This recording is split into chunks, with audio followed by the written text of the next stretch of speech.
Right. I think we should be live now. Sorry about the delay, everyone.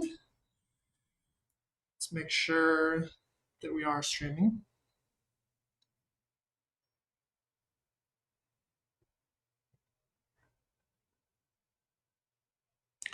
One of these days I am just going to talk to myself and never hit start stream. But it hasn't happened yet. What the heck is going on here? Why is my phone not showing anything? How am I supposed to know this is working? Is anyone in the chat room? Can anyone in the chat room say this is working? Oh, it's working on my phone now. Oh, there we go. Sweet. All right, do we have anyone watching though? Oh, we got some viewers. At least 6 people. It's working. All right, sweet. All right, so I'm sure all of you that are here are ready for this sweet deadline. So this assignment is due in 12 hours, 48 minutes. Start now if you have not already started. Who's to say what the heck's going to happen to this server as we get closer and closer? Now, as I keep repeating myself, it worked out fine. I think in the last assignment, we didn't have too many hiccups. Probably, if I do everything right, it should work out fine for this assignment too. Next assignment, I'm not joking. Next assignment, this is going to be a much bigger issue. The next assignment, you're going to be using, let me just explain it to you. The next assignment, you're going to be using graphical tools. You're going to be using stuff like a program called Ghidra. These graphical tools you'll be using through the desktop. Okay, you're going to be using the desktop. You're going to be launching these programs. These programs use way more resources. At a minimum, they're using like 300 megs of memory more, or like 5, I don't know the exact amount. Some non-insignificant amount once you multiply by like 300 people. And they're probably also using more cores. It's going to truly, in the last day of this next assignment, is going to be the real make or break for your feelings about the dojo, about pwn.college website. You're going to say, this is so unstable, this is terrible. And you're not completely wrong. We're working on making it so we can scale out to multiple servers. But unfortunately for you, you are living in the present and you are not living in the future where this world is a reality. So this is your first of many PSAs. Every time I talk over the next 2 weeks, I'm going to be telling you need to start now on the next assignment. Reverse engineering, it's gonna be a meltdown at the end. I'm just telling you now, it's gonna happen. Try my best to make that not happen, but it's gonna happen for sure. This assignment still could happen though, so start now if you haven't already started. You got 12 hours. I know you like to wait for the last minute. Wait for the last 12 hours instead, or ideally you'd have already done it. But here we are. All right, we got some chatters. I don't know. So last time I was streaming, the chat room was like, I don't know if it just wasn't showing me messages unless I had it focused or what was going on. But there's a chance that if you send a message and I'm not looking at it, that it's going to vanish and you have to send me a message again or something. I'm not sure. Okay, let's jump into building a web server. Does anyone have any questions? So don't say like level 7 or something. Even if you're stuck on level 7, ask me a question that's like, I don't understand X. And even like an error message would be helpful. Like, I don't understand what the heck this error message is. Whether it's like the assembler is like saying this is a syntax error or something. Or, I'm not sure what.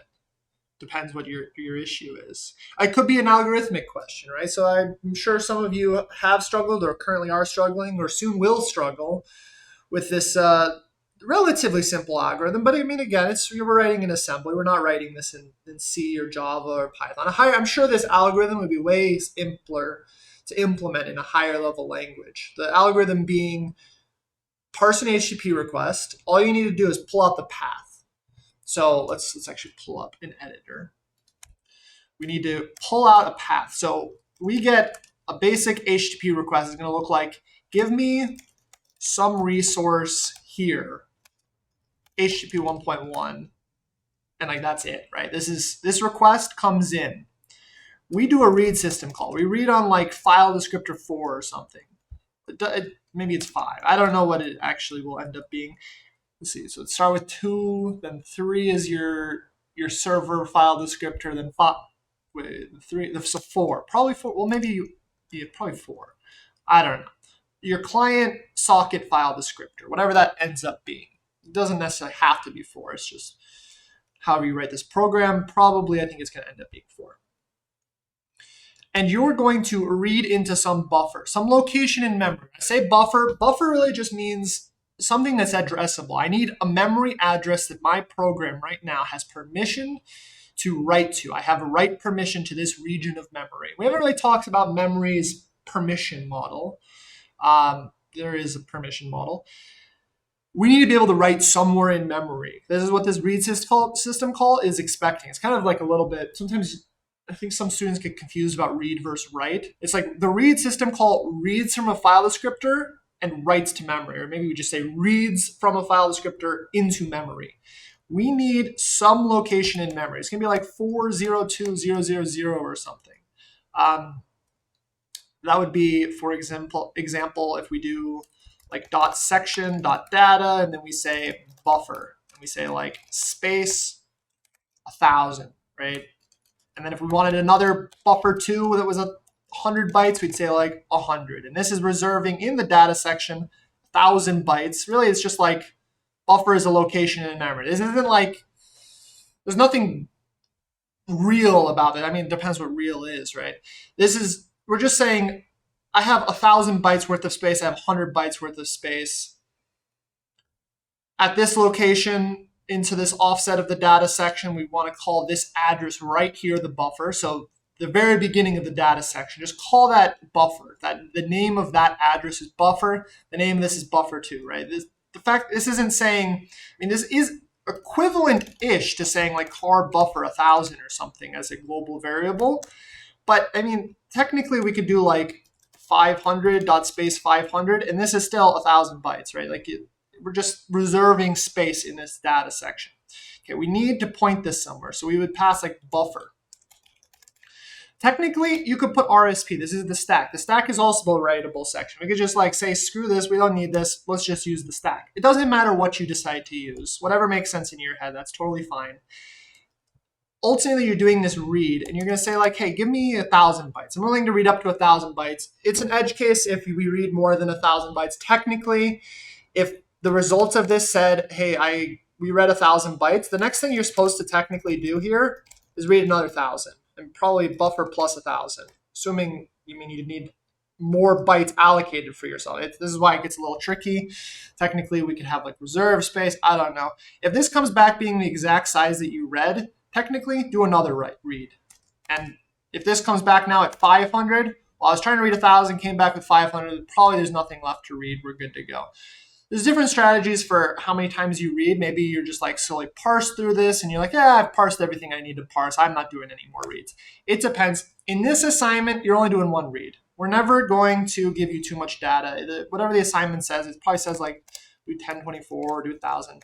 We're not going to overflow that. That edge case is not something you need to deal with as an assignment, but it's something to think about. It's a real web server would have that edge case and you would need to support it, but we're very generous and we don't give you a whole lot of edge cases you need to worry about. In fact, I don't think we give you any edge cases. We just make you implement the simplest possible thing that works for a basic example. Okay, so we read this in. This data, right, all of this data right here, including like, RN, blah, blah, blah. This all ends up, in this case, in the buffer, right? So we've got, I don't know how many bytes this is. We're going to say this is 30 bytes because I'm not counting this. We have 30 bytes filled in here. The other 707 or 970 bytes are probably just null bytes. I think data section, it's going to be null initialized. Doesn't matter. All that matters is these 30 bytes that came in. They're living in memory. So at byte offset from buffer 0, we got a capital G, offset 1, capital E, offset 4. All right, we got this space, etc. I guess this is offset 0, right? But you get the idea. if we want to go on to make the next system call that we do, just like semantically, right? The next thing we do is open some dash resource here. If we want, and then let's say like, oh, read only. Maybe we need to write. The future level, you got to write to this thing. Whatever permissions you need to open this thing with. Semantically, we can see that this, right, we can kind of infer looking at this, this is coming from the request, and that's not a mistake. This is coming from the request. That's why we're opening this thing. The way you do that is you walk memory. So when I passed the buffer in, this was RSI, the second argument, RDI, RSI, RDX. So RSI right here is currently pointing at this capital G. If I add 1 to RSI, or if I increment RSI, it's not pointing here. If I increment RSI again, it's pointing here. At any point, I can move AL RSI, right? This is going to pull out of memory. So if I do this when RSI is pointing right here, AL is now equal to a capital T. What is a capital T? Well, it's ASCII, right? So capital T right here. Hex 54. Maybe you don't like hex. Maybe your head works better in decimal. It's 84, right? If AL is equal to 84 at this point, right? Because we pull out of memory, RSI currently pointing at a T, pull out of memory. Increment RSI again, guess what? Now it's pointing at a space. AL is equal to a space. So at any point, you can increment RSI. That's going to walk this pointer 1 forward. Or you can pull out of memory and put it into AL. And that is also going to do that. You don't even have to pull it out of memory technically, because probably what you're going to be doing is you want to do a comparison. We want to say, hey, what the heck is this thing? I want to like keep walking until I find a space, right? Notice how there's a space here, there's a space here. If you think back to the very first module, guess what? There cannot be a space in here. Isn't that so convenient for you as a parser? If someone wants to put a space in here, they're putting a %20. It's not going to be a space. It's going to be a %20 because you have to URL encode this thing. So convenient for you as a parser. You're literally just looking for a space, and then you're looking for the next space. And once you've done that, you've kind of found the bounds of this thing. And that's kind of like the basic premise of getting this open in. So we don't even need to pull out of memory into AL. Technically, the compare instruction, I believe, supports compare byte pointer RSI, compare byte pointer RSI space. So if we want to see, hey, is RSI currently pointed at a space? We can do that. I wonder if this works. I wonder if you need that. Let's find out. CD live, CD assembly, code test.s. Open this guy. We're just going to get rid of all this nonsense. We don't care about it. I just want to see, does this instruction actually exist? Compare RSI with a space. Make. Well, we also want a new line. Someone's telling me, yes, the ambiguous operand size. So I guess it's technically ambiguous, even though we're using like character notation, which means this is like 1 byte, because I don't think you could do like AB. Yeah, so you don't like that. But for some reason, it's ambiguous, whatever. We'll make it happy. Byte pointer. Make. Okay, we got this in here. This is the instruction that compares the contents, 1 byte at RSI with a space. Hex 20, %20, right? This is our space comparison. So really the core of our algorithm here is walk RSI forward. Just keep walking forward and look for those spaces. How do you look for a space? Compare. So I want to get to the beginning of this, right? What I want to do is I want to compare. If this fails, and I'm going to write pseudocode, right? You're going to have to think about a little bit like jump equals, jump not equals, that sort of stuff. We're not going to fully write it out for you. We're going to say like if true, well, it's not true. Let's start with the false case because we're looking at this. We need to figure out what the heck are we supposed to do in this case. So G, so this is false. So if it's not a space, what are we supposed to do? I want you to add RSI 1, right? You add RSI1, it's pointed here now. And then go to start. Or maybe this is start. Go to beginning of loop. And then we're back here. Is this a space? No, false. If false, add RSI1, go to the beginning of the loop. False, go to the beginning of the loop. Boom. All right, now we need our true case. What are we supposed to do at this point? If it's true, actually what we want to do is add RSI1 because technically it's not at the space, it's the next character that we're interested in. This is the start of it. The start of our path is not at this space, it's one further. We just don't want to go back to the beginning of this loop. And furthermore, further, like later on, right, the next thing we're going to be doing, so we're going to be opening this. This RSI means second argument. RSI lines up with the second argument. RDI is our first argument. So we actually want to do add RSI1, move RDI, RSI. So save this thing off, our pointer, after we added 1 to it, so we walk past that space. Take that, put that into RDI so that we're ready to go for this open thing. Now there's an issue. We're like almost ready to make the system call. You could imagine making the system call now. Because guess what? We've got RDI pointed at our path, but we don't. We have RDI pointed at all of this. So technically there's probably a little null byte here. This is a null terminated string. And there's only a null byte here because all of this was initialized to a null byte. So if we read in one request, if this request was like, if we did 2 requests in a row and there was just like data already there, like there could be stuff already here and this would all be opened. But let's just even keep it simple. Let's just pretend there's a null byte there. But either way, this is not the path we're trying to open. We're trying to open this. So guess what we need to do? We're not done with our walk memory thing. We need to turn this space into a null byte. How do we do that? Well, it looks a lot like this guy. Let's go into another looping mechanism. We're comparing with space, false. We'll add 1, go to the beginning of the loop. So RSI is walking forward. We're fine that we're adding 1 to RSI because guess what? We already saved RSI the beginning. There's technically like a little bonus pointer. This guy's RDI though. That's now here, and we got RSI here because we added 1. And RSI now is just going to keep walking. Fortunately for us, we saved this address right here in RDI. So we retain this pointer. It's very crucial that you retain what you want to keep. Because if we didn't do that, then RSI would be walking away. And we have to figure out how to get our way back to the beginning of this. We'd have an issue. So we made some work. We saved that off. We got more work to do though. So RSI, we keep walking. Is it a space? Is it a space? Is it a space? Still not a space. So we're still following this logic. Okay, here we get to a space. What do we want to do now? So if true, well, we don't want to do this. This logic doesn't make sense for this case. We're not trying to say like, give me the beginning of this or something. We're not going to add RSI1. This doesn't make any sense. This is what we're trying to do. What we're trying to do is turn this into a null byte. If we turn this into a null byte, now our DI is pointing at this thing, which is a null terminated string.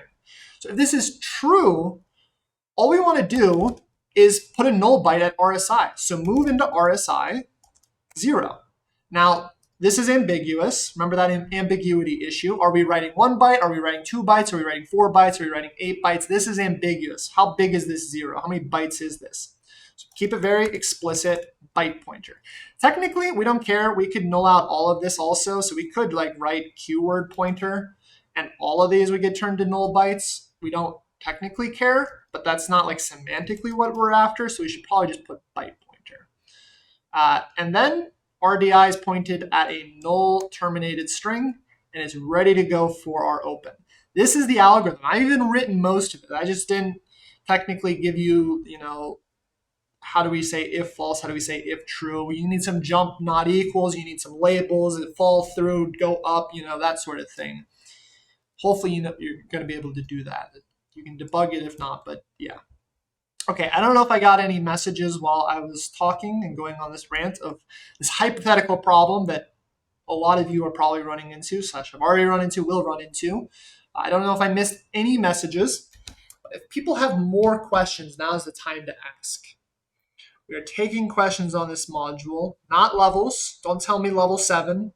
Ask me a question, something that doesn't make sense. You finally are hitting some conceptual misunderstanding. I've been ranting in lectures for the last couple of weeks about this stuff, and now you realize, oh, I got to actually understand what the heck this is.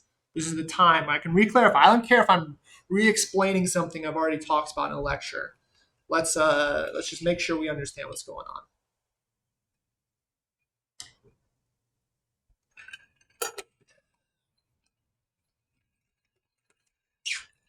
Questions?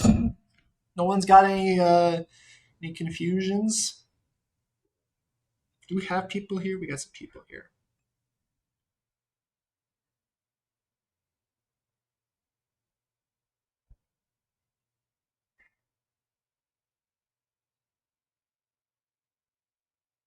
We got 10 whole people here. 11. Wow. I think that's a lot less people than haven't solved level 1 yet. So a little concerning,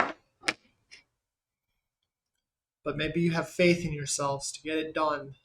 Wonder what's going on with these 200 people. We got like 600 people in this class or something. It's 200, and this like includes people not even at ASU. Some number of them, right? Like this person here. Well, not necessarily.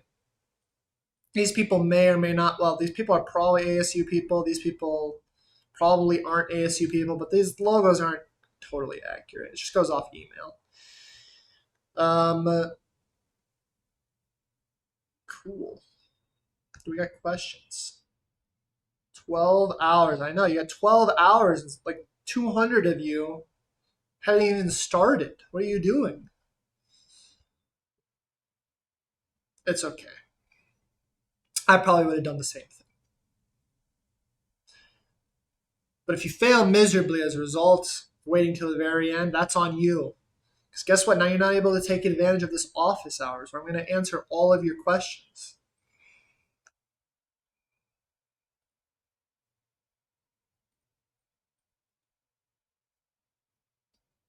Interesting to figure out how long this assignment takes people.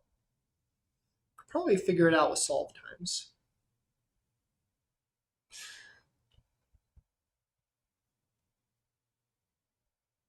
Look at this. Only 142 people have solved the last level. Last level is kind of fun. We respond to a lot of stuff. So I guess I'll also point out that in this algorithm, this isn't a case of reading. So this is, if we want to implement something that takes in this request and just treats this as an absolute path on our file system. So for example, we might say like ls this thing. I want to cat this thing, except not cat it. I want to like web server cat it. That's kind of what we're implementing here. But we might also want to implement like echo. I want to like write something. I want to write something to some resource here. And probably, and of course, these doesn't exist, so it's just like complaining it. But hopefully you get the idea. Like we want to write something to some file. This is the read something from some file case. Probably the way you would express that, and in fact, the way you do express that on this assignment, is we say, hey, if you want to get something, if you want to cat something, if you want to get something, you get it, right? Get verb. If you want to write something, there's no like write verb in HTTP. That doesn't really, just like there's no cat verb. Like we're translating it into the HTTP equivalent. If you want to write something, it's post. Now, I guess a quick aside. Technically, there's a put verb, and put would technically be more accurate. I think put is the more appropriate verb here for writing a file. But like get and post are the most common verbs in HTTP. Technically, there's like put, there's delete. So if you want to delete a file, I think that's a valid HTTP verb. There's, what is there? There's head. You just want to like get something, but you don't actually want to get the contents. You just want to get all of the headers and just like ignore sending me the contents, which could be nice if the headers have a whole bunch of useful information, but like the body of the response would be like massive. Like if you wanted to like go download some video or something, the headers might tell you the total size of it. And if you don't actually care about anything other than the total size, you would use head instead of get. That's kind of the semantic meaning of this verb. There's a whole bunch, probably HTTP, common verbs. Oh yeah, there's patch. So if you wanted to like modify a file, it would be like patch.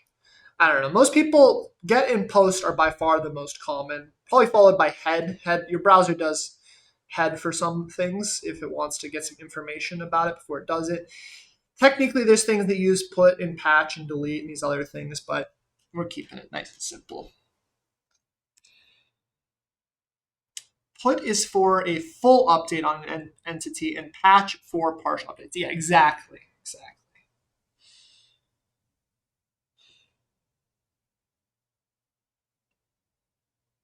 And this is all just like to convey meaning. It's not like the web server has to respect any of this.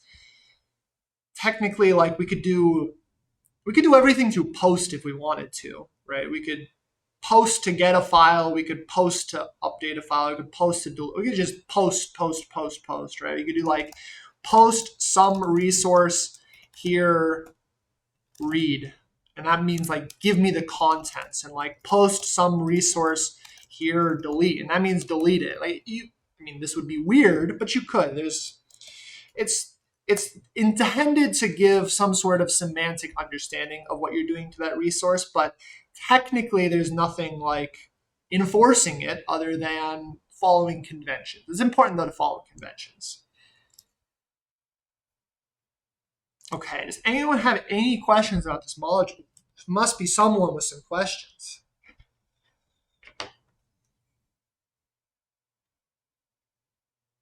Let's see, maybe if I read on the Discord, I can see people are currently confused about.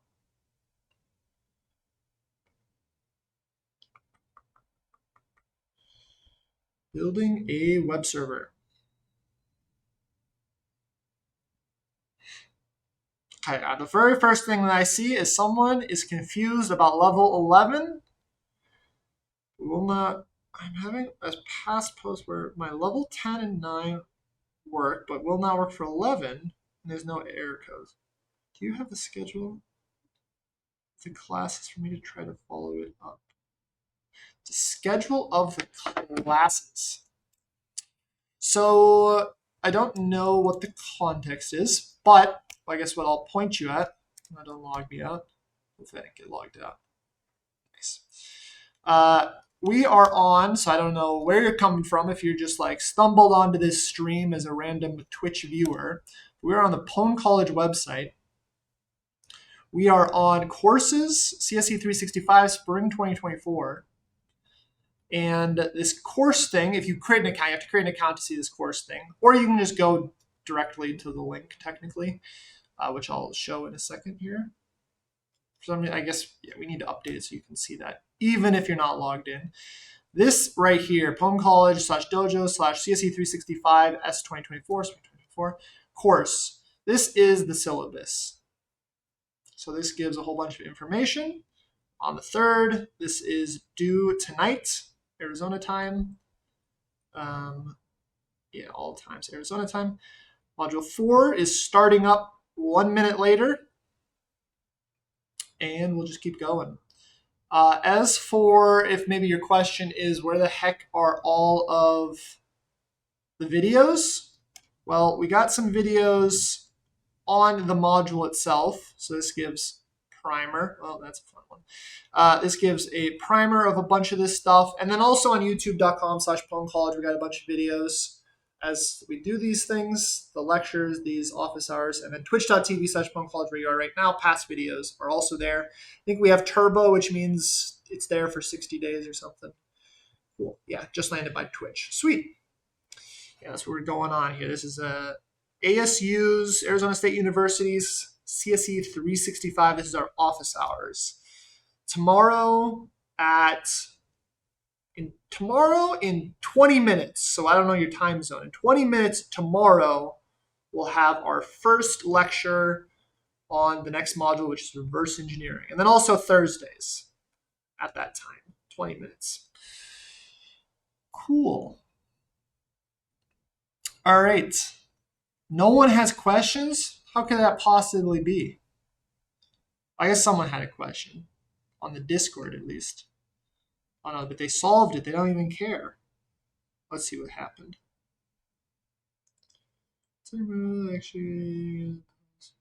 So on the last level, maybe just someone might get stuck there. So let's talk a little bit about the last level. The very last level is going to have you responding to, it's like the final boss. Technically, there's a whole bunch more you could add to a web server, but it's the final boss for our purposes. We've got a multi-processed web server. So every time you receive a connection, you're forking off. You are responding to both GET and POST requests that are coming at some resource. You might get something, you might post to something.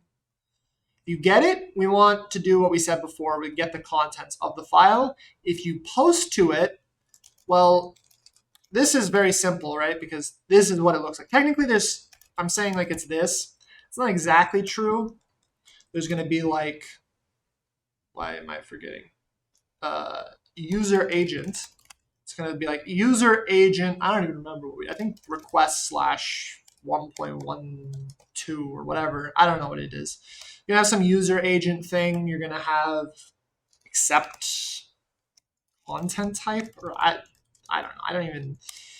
I don't memorize these things. Got like saying that I'm accepting like UTF-8 or I don't know. It doesn't really matter. None of this actually matters. All that matters in the get case is isolate this path. We don't care about any of these headers as our web server. We're not doing anything special for any of them, so why consider them? Doesn't make sense to parse things you don't care about. In the post case, you're going to have this, except we will have some more headers. So we'll have like, user agent, blah, blah, blah, blah, blah. There is an important header, except it's not important. I'll explain here in a second. One of these things is going to be like content length. And they'll say like content length 100.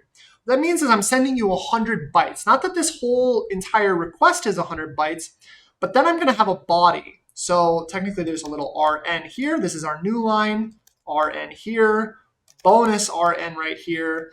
This is the 100 bytes I want to write to that file.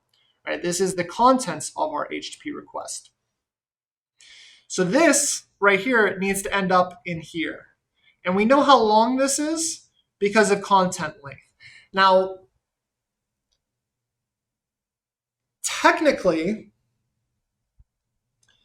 the way that you could figure out how many bytes you need to write into this file would be to parse this request and make your way through, like basically parse looking for \r \n so that you know you're done with the first line, and then start looking for a header that starts with content dash length and look for this, and then you convert these ASCII bytes for 100 and like de-ASCII them actually into the numerical value. You would like, I don't know, I would probably walk to the \r \n and start walking backwards and take this, convert this ASCII 0 into A0. So one of the nice things about ASCII, if you were going down this path, maybe scaring you, you do not need to go down this path. I'm going to explain it anyways. We have the 0 character. 0 is 48.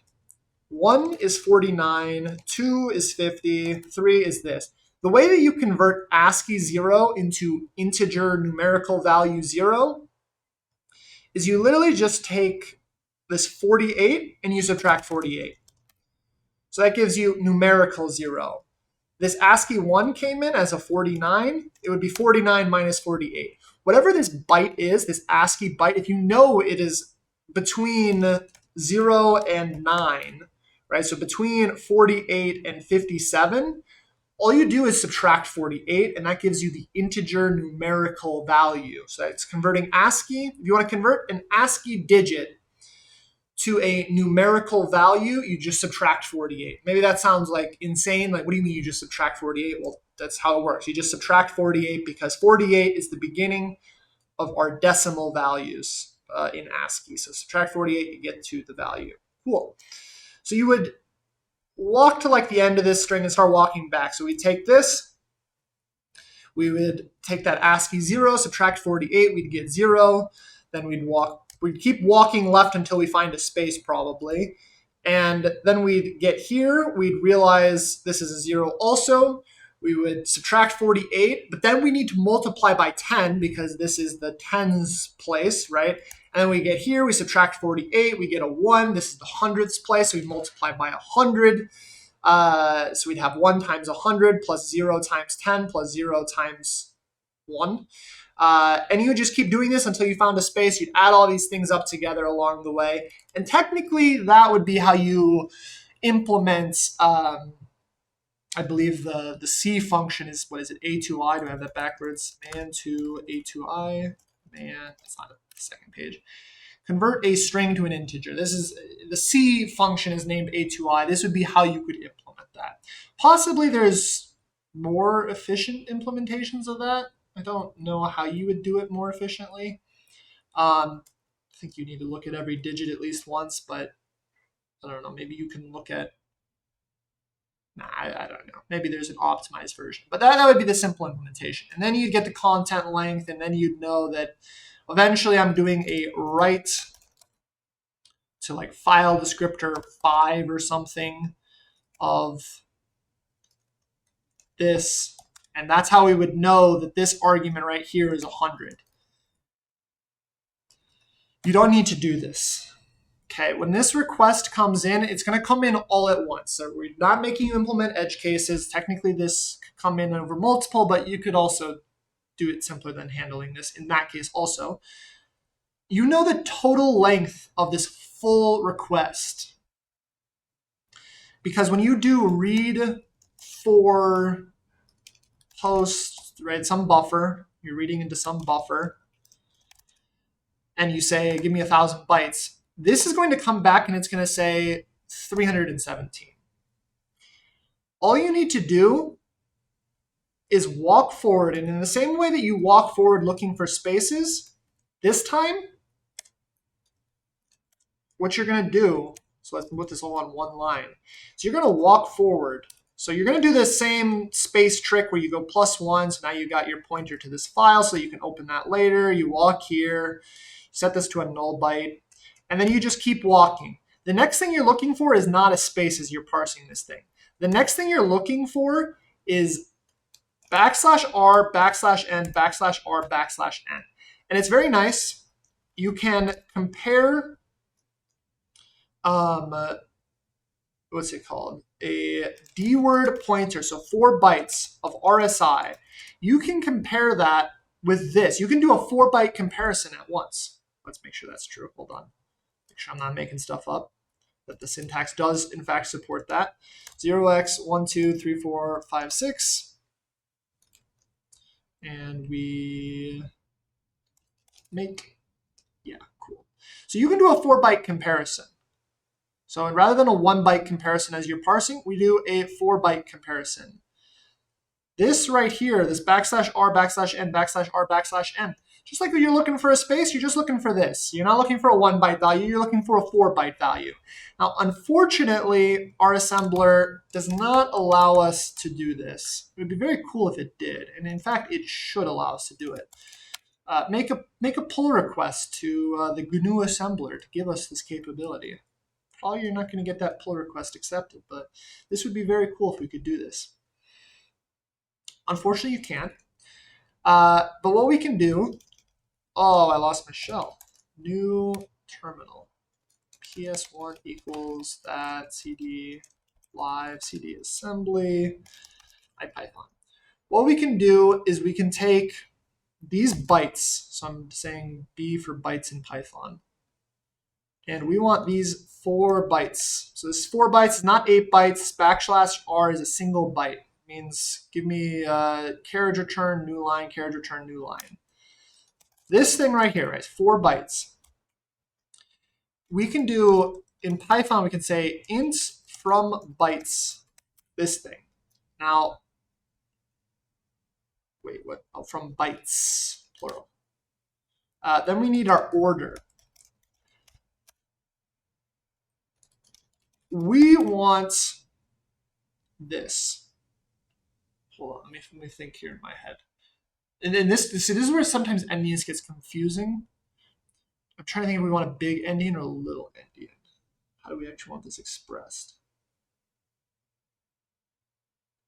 Would be a big endian. This is where I would use a debugger. We might want a big endian. Let's check. Hold on. For some reason, my mind is failing. This is where it would go. Let's go ahead and move dword pointer RSI data string rn. We're gonna test this for ourselves, which was correct. Data. We're gonna put this into memory and we're gonna compare it. See if this comparison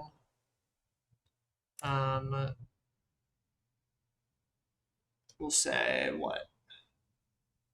Move RAX42 jump equal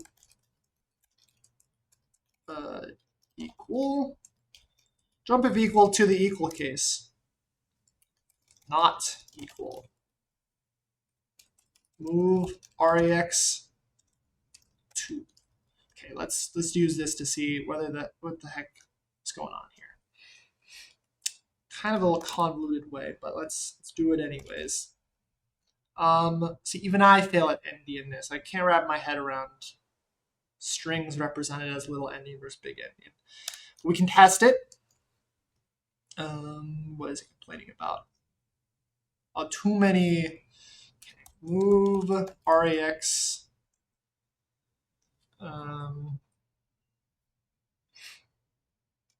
Move EAX data. So move 4 bytes from data into EAX. Move EAX into RSI. Then we do the comparison. Okay. Okay. So EAX. Well, this actually just answers it for us. This is what we want. 0. Did I do it correct? Ends with 0A.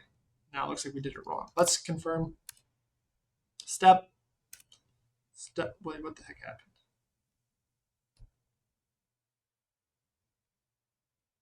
Oh, did I not load up RSI? Move RSI RSP. Pointing at the stack. Make. Step.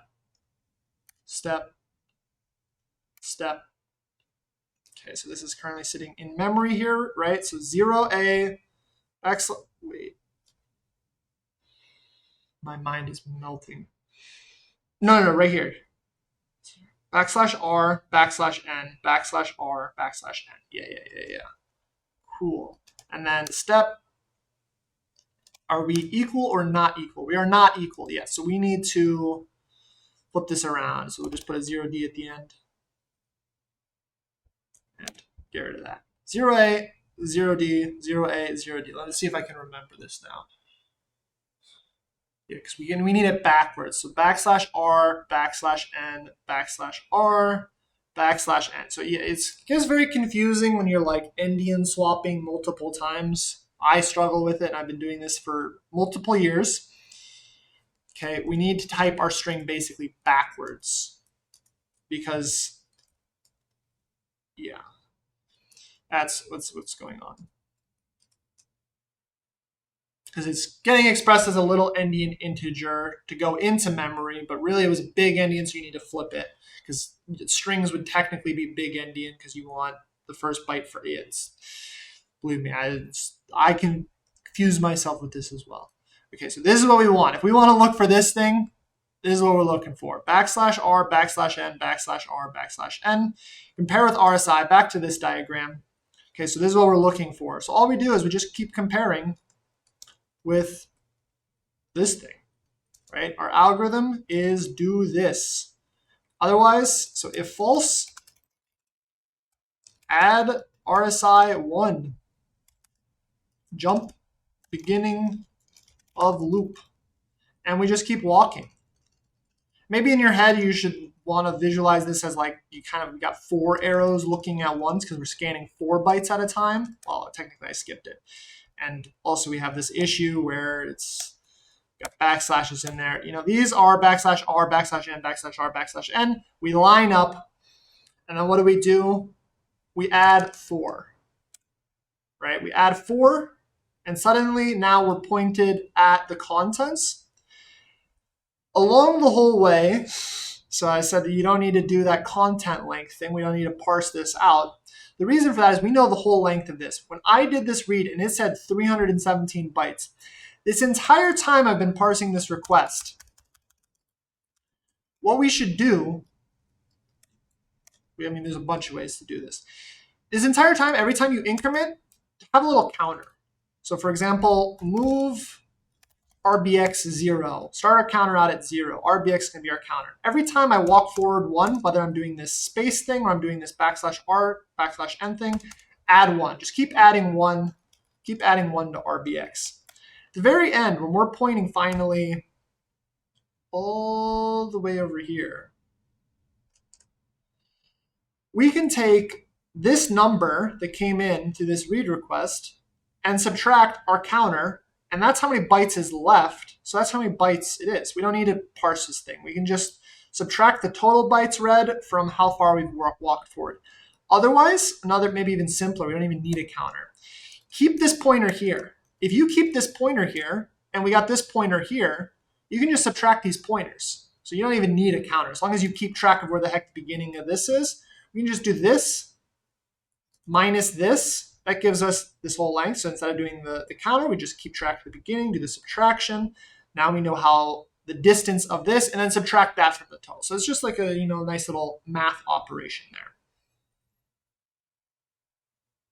Do you need to decrement if you put your input? Oh boy, we lost some chat messages, I can see. Do you need to decrement if you put your input into the stack instead of increment when parsing the input since it's stored backwards? Okay, so this is a very good question. The immediate answer is no. So our stack isn't stored backwards. So I understand why you're saying that. Memory is just memory, and addresses just increment sequentially, right? If we're at address 0x4200 or whatever, the next byte in memory is like +1, and then the next one is 2, and then the next one is 3. When you do that read system call, it's filling in memory in order. Just like the first byte goes at 0, the second byte goes at 1, the third byte goes at 2, etc. And that doesn't matter. You could do the stack also. Even if you do the stack, which looks something like, I don't know, something like that, right? You point it at that. The next byte, it does it just like this. It still goes in order. The time where this gets weird, where it goes backwards, has to do with probably what you would expect when you push in pop data. So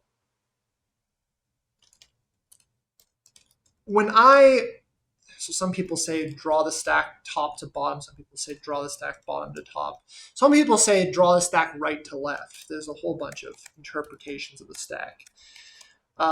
Technically, they're all the same thing. It's just how do you visualize this in your head? If RSP, we'll just put it in the middle. RSP is right here. Okay. If I push something onto the stack, so I add something to the stack, this is where it goes maybe backwards, right? It doesn't just follow along sequentially, where then the next thing would be here. No, instead, it goes backwards. So from 1, 0, it goes to 0, 8. This is where it goes backwards. But it's only on push and pop operations where this like backwards thing happens. But it's not because the memory is laid out backwards or something. It's just that the semantics of push does it puts stuff in memory, and then it just does sub RSP8. And then pop does something, and then it does add RSP8, right? this is where the backwardsness comes. But the stack memory is still like very, I don't know, forward facing, right? Like the next address is at +1, and the next address is at +2. Like think about it from the perspective of the operating system, of the kernel. If you were the person implementing this read system call, it would be like you could do what you're saying, but it would be like a weird implementation if I pass this into read. So if I do like read something, this address something, versus like read like these two things, if like the kernel fills memory in backwards here, but like kernel fills memory in forwards here. Like just because you pass, like it would have to inspect this address and be like, oh, this is like a stack address. But like these addresses are just memory. All that makes this a stack address is that RSP is pointing here. Technically, and this isn't how your program starts, but technically at the very beginning of your program, you could do move RSP 4020000, and now semantically your stack is sitting in the data section. Like that would be kind of weird or dumb to do or something. I will say that if you go on to take later classes, if you go on to take CSE 466, I think we still do ROP in 466.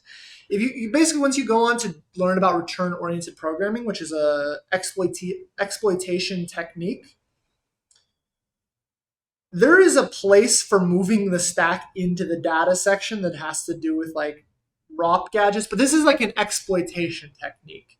It's called pivoting the stack. It's like this whole world. It's super cool. I don't even know where I'm going with this. The only reason that this thing right here is the stack is because RSP is pointing there. Now, technically, that's not true. The kernel does actually track where the stack is. If I do cat proc self maps, oh boy, how do I look at this? This is like all of, I think I showed this earlier on in the semester. This is all of the memory allocated to our process. So this is in the case of the cat program, what's allocated to the cat program. It's kind of a little bit mind melting, and the permissions of it, etc. Somewhere in here, it says, it's kind of like cut off a little bit, but if we look at this line right here, right, this is the stack. The kernel does, because the kernel, when it initializes it, it initializes some memory specifically for the purposes of the stack and starts your RSP pointed off into the stack. The reason is because when it initializes your program, it needs to put argv somewhere and envp somewhere in memory so that your program can access that, and it puts it on the stack. So the kernel is actually responsible for building this stack space for you. And technically it knows, I mean, we can see through this like introspection capability that it knows and even labeled this region of memory the stack. There are some special properties of the stack ish as far as the kernel is concerned, not as far as the CPU is concerned, but as far as the kernel is concerned, there are some special properties of the stack, but the kernel does not do this. This is not true, not true. Kernel always fills memory in forwards, as in offset 0 is the first byte, offset 1 plus 1, never minus 1, plus 1 is the next one, etc. Okay. Hopefully that answers that question. Hopefully I didn't lose more messages. There's a chance we lost more messages. Let's see if my phone has the messages.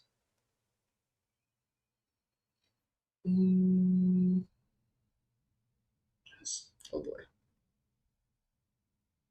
Nope. Okay, any final questions? I started a little bit late, so I'm willing to take another question. If you have any questions, remember this assignment is due imminently, 12 hours and 20 minutes. There's a chance that the server is going to melt in the last few hours as hundreds and hundreds of you who decide to wait for the end all fight for 40 CPU cores. There are 40 CPU cores that you are fighting for. That's not even true. There's 20 CPU cores. It's just they got 2 threads per core. You are fighting for 20 physical cores with hundreds of students. I think our memory is generally better. We have 512 gigs of memory. Is that true? No, it must be 256. I don't know. Normally the cores are sketchier than the memory, except in the next module. You're fighting for such little compute. Start now. Start now. Okay, I'm not seeing any bonus questions. Because that means everyone's feeling very confident about this assignment, which is great. I love to see the confidence. Love to see the optimism that all of you have on this assignment. All right, going once, going twice. Any question askers, you better put like a little question mark. Oh, we're strong. I love it. Nice. You will pull through. All right, we're going once, going twice for some questions. If I don't see, just literally put a question mark if you're like typing frantically your question. Just quickly get a message in the chat if you have your question. Otherwise, we are going to end this. You are going to be out at sea with hundreds of other students. Now you get of course, you got the Discord to ask questions. So feel free to ask bonus questions in the Discord. But if you want a nice visual, dedicated time to ask me questions, I designed these challenges. I know the answers. You're guaranteed to receive help that points you in the right direction. Your fellow students might point you in the wrong direction. I don't think that really happens, but it's always a concern. All right. We're strong. We'll end it there. Yes, we are strong. Go on. Solve this module. Good luck to the 400 plus of you that have not completed the module yet. You've got this. You did it on the last two assignments. I'm sure you got it on this assignment. You're not going to hit a brick wall. It's going to be great. Good luck. And I will see you all tomorrow. And we're going to be reverse engineering tomorrow. Good luck. Bye.